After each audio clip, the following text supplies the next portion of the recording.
mbokk internet yi ñuy suivre ci web info ñoo ngi am mbégte ak contentement retrouvé waat leen ci beneen entretien ànd ak l'honorable député Sanou Dione ancien parlementaire mu également koo xam te xam-xamam màcc na lool ci doxalinu assemblée nationale de fréquenté na ko xam na député yi seen liggéey mais également xam na li nga xam ne ni mooy xew ni dinañu ci andil ñu leeral également ci actualité politique nationale honorable ñu ngi leen nuyu. merci di leen fay vraiment di am mbégte ñu tase fi ñëwaat suma kër parce que fii moom c'est une priorité di profité rek di nuyu Grand Dakar ñaari tali benn tali mooy nuyu tuddee NGB rek donc di nuyu les deux communes di nuyu vraiment seen internaute di ñaan yàlla rek lépp lu ñu fi wax mu nekk njëriñu Sénégal. fierté lay nekk pour ñun dajeeg yow ndaxte saa yu ñu dajeeg yow di nga génnee xam-xam également fierté nga ci communauté NGB ñaari tali Grand Dakar Biscuiterie ci sa taxawaay mais également ci xam-xam bi nga xam ne da nga koy partager ak ñun à travers suñuy différentes plateformes di la ñaanal suñu borom sàmm la alors honorable fi ñu daje tey muy assemblée nationale miin nga ko. fii moom suma kër la wax dëgg yàlla fii moom toujours damay am plaisir di fi ñëw ba pare nag aussi yàlla jox ma fi cër. boo xam ne moo war di encadrer di waxtaan ak le groupe parlementaire di am au niveau des conseils aussi li nga xam ne dama leen koy indil donc loolu moo tax sama présence à l'Assemblée toujours di am solo. alors tey liñ fi andi mooy dañ doon installer commission ad hoc bi nga xam ne dafa war a saytu mbiru Ndeye Saly ak Moustapha Diop mais honorable bëgg na nga ñëw processus bi nga xam ne moo aboutir tey installation commission bi. waaw xam nga Assemblée nationale. lu normal la c'est au niveau de la constitution et au niveau du règlement intérieur mais nit ñi des fois dañ koy def situation boo xam ne situation bu garaaw la mais pour man assemblée nationale bu comme disposition règlement intérieur moo permettre député bi ci immunité parlementaire am pour mun ko protéger sauf flagrant délit saa yu ñu ko waree déglu la ñuy wax parce que problème bi mooy. du condamnation maanaam kenn mënul déglu député lu dul flagrant délit il faut nga lever une parlementaire loolu nag lu tax sax ñu war ko di ko rafetlu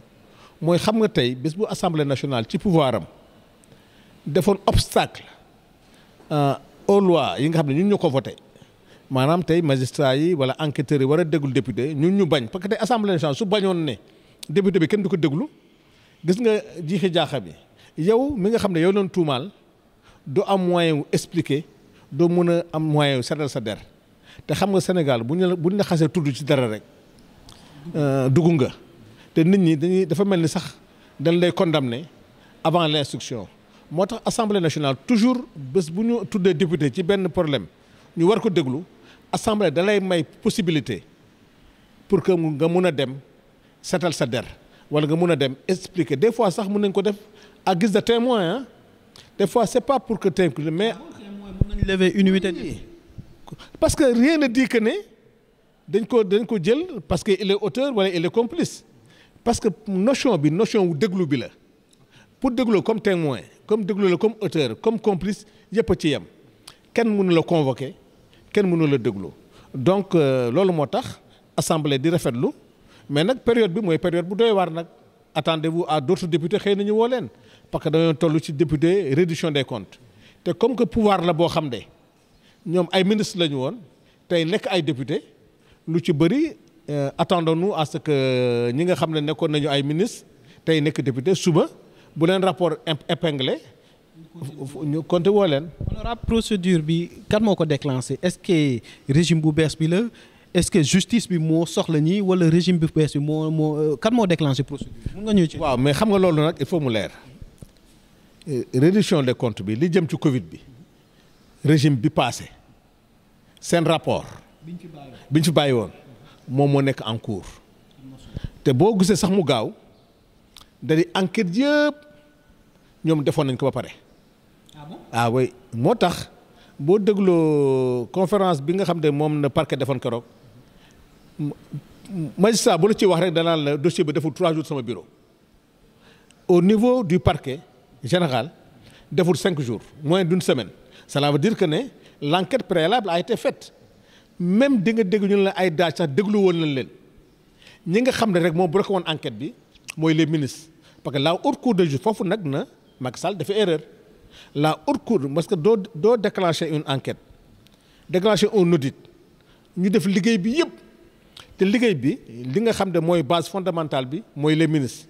te Macky n'avait pas installé la haute cour de justice maanaam enquête pour mu egg day dem ba ci cappaandaw gi tey l'enquête ne pouvait pas aboutir parce que les ministres mun ñu leen déglu parce que la haute cour de justice bi nga xam ne moo leen war a juger n'a pas été installée donc on considérait que c'était un blocage du régime sortant mais ñii nag bi ñu ñëwee le procureur ñëw wax dëgg yàlla fekk ay dossier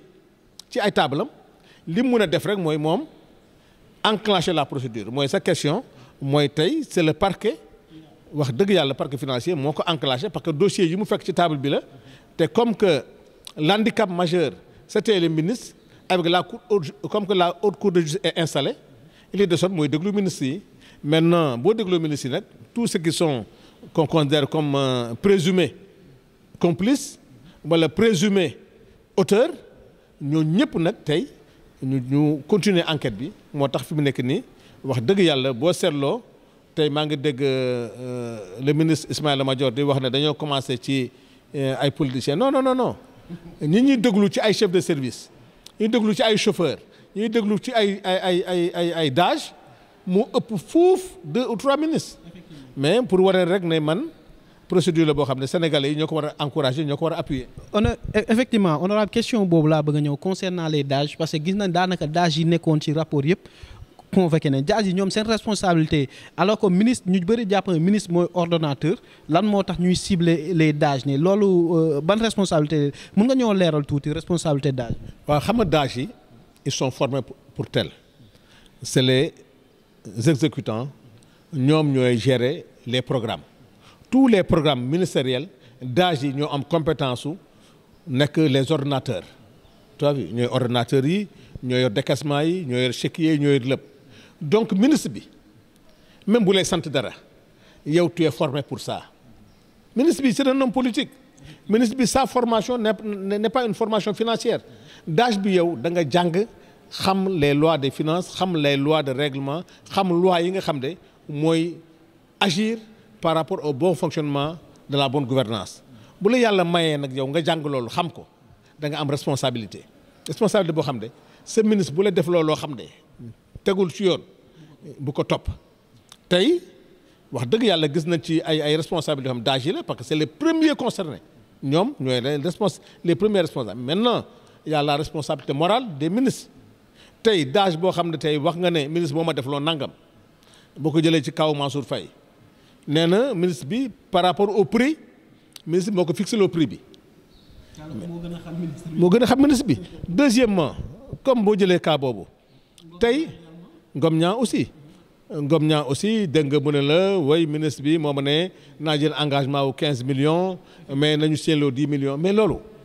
bu la jaree nga dénoncé ko bu la neexee nga bañ bu la neexee. que nga démissionné mais Sénégal culture démission la ñu amoon. mais honorable foofu noonu question boobu mi nga wax démission wala nga dénoncé DAGE bu def loolu noonu dénoncé ministre bi nga xam ne tutelam la lan moo ko ci nar a fekk. mais ak lu ci mën a fekk mën na la relever c'est bien mën na la relever mais bu la relever mais tu es libre avec ta conscience parce que tey li nga mën a expliquer Sénégalais yi mooy man kat li tax ñu relever ma mooy dañ ma bëggoon def loolu loo xam ne jaaduwul. ma bañ ok mën na la def quand même au frigo mais yàlla jeexul tey la preuve est là nangu nga ko tey l'histoire t'a rattrapé tey yow nañuy jóobee xam nga wax ci olof yow nañuy ruube partout dans la presse sa tour nañuy wax ainsi de suite te malversation bi yow la te yow loolu yaa ko jàng yaa gën a dugg tey yaa ngi cautionné ay 150 millions tey je donne le DAGE du ministère de Mansour Faye arrêté ministériel comme ni nga ko waxee mooy fixer les denrées nee nga arrêté bi c'est caduc tu es dans une situation d'urgence mais quand tu es en situation d'urgence amul arrêté buy fixer prix bi woo le ministre bi au téléphone ne ko on est en situation fixe-moi un arrêté pour les prix du moo gën a gaaw DAGE bi xam nga loolu la xam nga ne yow dafa am un prix au consommateur dafa am un prix au producteur dafa am un prix au gros donc tey boo ñëwee appliquer prix consommateur pour des milliers de tonnes mais gars yi xam nañ leen di ay dóor la mënoo ko sukkandiku ne parce que y a pas un arrêté ñaari ministère la vous êtes dans une situation d'urgence tu n'as même pas besoin de se déplacer tu appelles le ministre du commerce ne ko fais-moi un arrêté par rapport à la fixation du prix du riz de l'huile mu defal la ko envoyé la ko sax par mail xam nga loolu du prétexte pour dire que j'ai pas trouvé un arrêté ministériel moo tax j'ai fixé un prix mais tu es hors la loi loolu moo tax fi mu nekk nii ils auront du mal à s'en sortir mais on a confiance à la justice bés bu ko justice seetalee ñu set quand il faut rembourser maintenant il faudra rembourser l'argent. Honorable am na benn question boo xam te également sénégalais yu ci bëri dañ ciy werante mooy question de consignation certes c'est prévu par la loi mais nit ñi nu ñuy jàpp mooy boo jàppee benn autorité bu ñu ko épinglé 100 millions par exemple mu ñëw fay 100 millions ñu bàyyi ko mu dem toog këram loolu lan nga ci mën a leeral. c'est la loi qui est imparfaite foofu nag na assemblée war a jógaat defaraat loi bi dafa am ce qu'on appelle la CREI la CREI dañ ko supprimer mais on n'a pas supprimé l'enrichissement illicite tey ñu jàpp la pour 100 millions présumé nga ñëw cautionner 100 millions mais 100 millions da war a yow dañ la war a topp enquête pour enrichissement illicite yow foo jëlee 100 millions bi. parce que gis nañ ministre chauffeur ministre bu fi cautionner loo xam ne chauffeur. moo tax ma ne loi bi il faut que le parquet financier ñu yokk ci enrichissement illicite parce que tey kii ñëw di cautionner xaalis boobu mu cautionner bu doon jëlee na ko non bu doon tey bu nee nañu ne tey daf ko jël du ci lu yoon mu liggéey ci pendant 3 ans pendant 4 ans mu jur ay intérêt dem na ak intérêt yi delloo yow tey waa ji sàcc xar c'est criminalisé xar bi nga jël ko sa kër mu jural la ay seex ab nga ci ñeent xar tey ñu jàppale nga delloo xar ba tey seex yi mooy wane ne loi bi cautionnement bi dafa des tey ñu ne la ay mbokkam ñoo dajale man jàpp nañ ma yow suma mbokk nga kii mbokkam nga ñu ne la sur les 100 millions mbokk yi yow cautionné nga 50 millions yow sax dina la woon ne la 50 millions foo ko jëlee enquête bi loolu moo des nag ci cautionnement bi. mais à l'instant T loolu c'est pas prévu quoi. c'est pas prévu mais attention mais am nañu possibilité au niveau de l'OFNAC porter plainte. pour en parlant de l'OFNAC sax am na ñu wax ni dañ koo war a tëggaat. dañ koy tëggaat OFNAC nu mel baaxul OFNAC ni mel moom c'est extrêmement compliqué parce que OFNAC am na ci pôle financier problème boo xam ne tey bu amee ci pôle financier te mu nekk compétence su OFNAC day jël dossier bi le procureur mooy priorité te bu moom mun na def médiation pénale et l'action du pôle financier est éteinte. maanaam OFNAC daal moo am priorité. moo am priorité ci yenn yi parce que OFNAC am na pouvoir boo xam ne mun na récupérer le dossier bu ko récupérer def médiation pénale loolu nag moo tax le président de la République en a profité pour réformer l'OFNAC pour xool parce que loi yi le pouvoir sortant da ko tëgg boo xam ne façon boo xam ne xoolal boo fermer porte bee mu jaar buntu bële c'est ça la vérité. non ay mécanisme la boo gisee Macky Sall tey résolution sur la trahison di génn mooy la résolution boo xoolee détournement yi mécanisme bi mooy wax xam nga faute de gestion am na erreur am na dara am na mais bu dee da nga def ay prox ndollu tey ñëpp war a jaar ci buntu bi fekk yow gas nga beneen pax fële fa la gars yi di jaar mooy xam nga day amoon nga intention contourner la loi Macky Sall a mis des mécanismes de détournement pour que Assemblée nationale bi war a contrôler du ko gis loolu nag mooy indi la haute trahison donc loolu moo tax actuellement la presse société civile les hommes politiques ñëpp war a mobiliser wu pour wax dëgg yàlla lii am Sénégal nii bañ a amati parce que loolu c'est Sénégal qui en tire profit parce que alalu réew mi gars yi dañ ko fooyee xam nga en vérité bu ñu fàtte bu ñu waxee dëgg le Sénégal ne peut pas être pauvre mënoo am 38 matières premières am or am pétrole am gaz am zircon am naaj am lépp ñu naan la tu es pauvre c'est impossible c'est que alalu réew mi na gaa ñu fooyee alalu réew mi na gaa yi def fu ñu warul def Assemblée nationale bii ngay gis préparé wu ñoon député yi pour faire le contrôle et l'évaluation politique parce que yow pour nga mën a contrôler le gouvernement il faut que nga am manuel bu lay wane ne nii nga ko mën a contrôler psychologiquement non am outils yi sax intellectuellement tey dañ lay indil ay projet de loi indil la ay loi de règlement alors que yow député bi koy saytu tu n'es pas formé pour ça tey jëlal exemple bi nga xam ne tey moo dem ci histoire Ismaïla Madior Fall tey bu ñu saytu woon loi bu ñu saytu woon la loi des finances wala la loi de règlement ñu gis ne construction hôpital dañ ko def ci secret défense